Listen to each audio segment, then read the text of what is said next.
Football world കപ്പിന് മുന്നോടിയായി നടത്തുന്ന ഈ ആഘോഷ പരിപാടിയിലേക്ക് എന്നെ വിളിച്ചതിൽ വളരെ അതിയായ സന്തോഷമുണ്ട്. പക്ഷേ കുറച്ച് എനിക്ക് നന്നായിട്ടൊന്നും പ്രിപ്പയർഡ് ആകാൻ പറ്റില്ല. എന്നാൽ കുഴപ്പമില്ല, എനിക്ക് പിന്നെ കുറച്ച് കാര്യങ്ങളൊക്കെ ഇങ്ങനെ ഫുട്ബോളിനെ കുറിച്ച് കൂടുതൽ അറിയുന്നത് കൊണ്ട് എനിക്ക് വലിയ തയ്യാറെടുപ്പിൻ്റെ ആവശ്യമൊന്നുണ്ടായിരുന്നില്ല.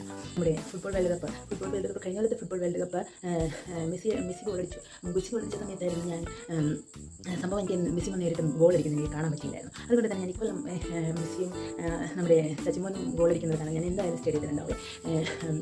സ്റ്റേഡിയത്തിൽ പക്ഷേ എനിക്ക് കുറച്ച് വിഷമമാണ് കാണാനായിട്ട്. എന്താണെന്ന് വെച്ചാൽ ഞാൻ കഴിഞ്ഞ കൊല്ലത്തെ ഫുട്ബോൾ വേൾഡ് കപ്പിലായിരുന്നു മെസ്സി ഗോൾ അടിച്ചപ്പോൾ എൻ്റെ സച്ചിമോൻ നോക്കി നിൽക്കുന്നത് കണ്ടിട്ട് എനിക്ക് വളരെ വിഷമമായിരുന്നു. അപ്പോൾ അതുകൊണ്ട് തന്നെ ഞാനൊരു കാര്യം അന്ന് തന്നെ ഞാൻ തീരുമാനിച്ചു, എൻ്റെ സച്ചിമോൻ ഇപ്രാവശ്യം വേൾഡ് കപ്പിൽ ഗോൾ അടിക്കുകയാണെങ്കിൽ അടുത്ത കൊല്ലത്തെ വേൾഡ് കപ്പിൽ ഞാൻ വളരെ സന്തോഷത്തോടെ നമ്മുടെ രാജ്യത്തെ വേൾഡ് കപ്പിൽ നമ്മുടെ രാജ്യത്തിൽ എല്ലാവരും വളരെയധികം സർപ്രൈസ് ആയിരിക്കുമെന്ന് ഞാനൊരു പ്രസ്താവന നടത്തുകയാണ്. അതായത് ഈ ഒരു ബോളിന് കുറേ കൂടി എല്ലാവരും ഓടുന്നത് കാര്യത്തിൽ എനിക്ക് വളരെ വിഷമം. അത് കാണുമ്പോൾ എനിക്ക് വളരെ വിഷമം. ഒരു ബോളിന് വേണ്ടി എന്തിനായി കുട്ടികൾ ഇങ്ങനെ തല്ലുന്നത്? നമ്മുടെ നാട്ടിൽ ആർക്കും ഇതിനെപ്പറ്റി യാതൊരു വിചാരവുമില്ല. എന്തുകൊണ്ടാണ് നമ്മുടെ കേരള രാജ്യം ഇത്ര അധിപതിച്ചു പോകും എങ്കിലും പക്ഷേ കേരളത്തിലെ ആൾക്കാർക്ക് ഒത്തിരി ബുദ്ധിമുട്ടാണ് എനിക്കത്. എന്തുകൊണ്ട് അവർക്ക് ഇങ്ങനെ ഒരു ബോളിൽ ഈ കുട്ടികൾക്ക് എന്തിനാണ് ഈ ബോളിന് പുറകെ ഇങ്ങനെ കിടന്ന് ഓടുന്നത്? അവർക്ക് എല്ലാവർക്കും ഞാനത്തെ പ്രാവശ്യം എൻ്റെ സച്ചിമോനാണ് ഗോൾ അടിക്കുന്നതെങ്കിൽ ഞാൻ എല്ലാവരും അറിയാൻ വേണ്ടി ഞാൻ പറയുകയാണ്, എൻ്റെ സച്ചിമോനാണ് ഗോൾ അടിക്കുന്നതെങ്കിൽ ഞാൻ എല്ലാവർക്കും ഒരു ഗോൾ വീട് ഞാൻ മേടിച്ചു കൊടുക്കുന്നതായിരിക്കാം.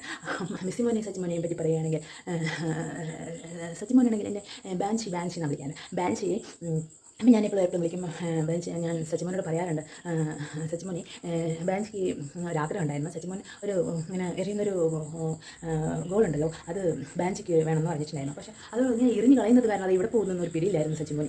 പക്ഷേ അത് മെസ്സി അവിടെ നിന്നൊക്കെ പറക്കിയെടുത്തുകൊണ്ട് വരാറുണ്ടായിരുന്നു. പക്ഷേ കഴിഞ്ഞ വേൾഡ് കപ്പിലാണോ ഞാൻ എൻ്റെ വീടിൻ്റെ ടെറസിൽ ഇങ്ങനെ നിൽക്കുമായിരുന്നേ. അപ്പം ഞാൻ ടെറസിൻ്റെ മുകളിൽ ഇങ്ങനെ നിൽക്കുമ്പോൾ കണ്ട് ഞാൻ ഇങ്ങനെ ഷൂന്ന് പറഞ്ഞിട്ട് ഒരു ബോൾ എൻ്റെ കാൽക്കൽ വന്ന് വീഴും. അപ്പം ഞാൻ ഇവിടെ ഈ ബോളിങ്ങനെ വന്നത്. അപ്പം ഞാൻ എൻ്റെ സച്ചിമോനോട് ഞാൻ എൻ്റെ ആഗ്രഹം പറഞ്ഞായിരുന്നു. എൻ്റെ സച്ചിമോനോട് ഞാൻ പറഞ്ഞ ഇന്നൊരു ഗോളിൻ്റെ കാര്യം പറഞ്ഞിരുന്നല്ലേ. അപ്പോൾ സച്ചിമോൻ ഞാൻ ഇന്നാണ് വേൾഡ് കപ്പ് നടക്കുന്നതില്ലേ, ആ വേൾഡ് കപ്പിൽ നിന്ന് എൻ്റെ സച്ചിമോൻ എനിക്ക് നേരിട്ട് ഞാൻ ലൊക്കേഷൻ ഇട്ട് കൊടുത്തായിരുന്നു. ലൊക്കേഷൻ ഇട്ട് കൊടുത്തിട്ട് ആ ലൊക്കേഷനിലേക്ക് കറക്റ്റ് സച്ചിമോൻ എനിക്ക് ഗോൾ വീട്ടിലെത്തിച്ചു തന്നായിരുന്നു. ഈ ഗോളായിരുന്നു എൻ്റെ സച്ചിമോൻ എനിക്ക് ഏറ്റവും കഴിഞ്ഞ വർഷത്തെ വേൾഡ് കപ്പിലോട്ടും മറക്കാൻ പറ്റാത്തൊരു സന്തോഷമായിരുന്നു. വേൾഡ് കപ്പിൽ അത് കറക്റ്റ് എൻ്റെ കാൽപാദത്തിൽ വന്ന് ഇങ്ങനെ നിന്നിട്ട് എനിക്ക് തോന്നി അതിന് ബോൾ എന്നെ നോക്കി ഇങ്ങനെ പുഞ്ചിരിക്കുന്നുണ്ടായിരുന്നു.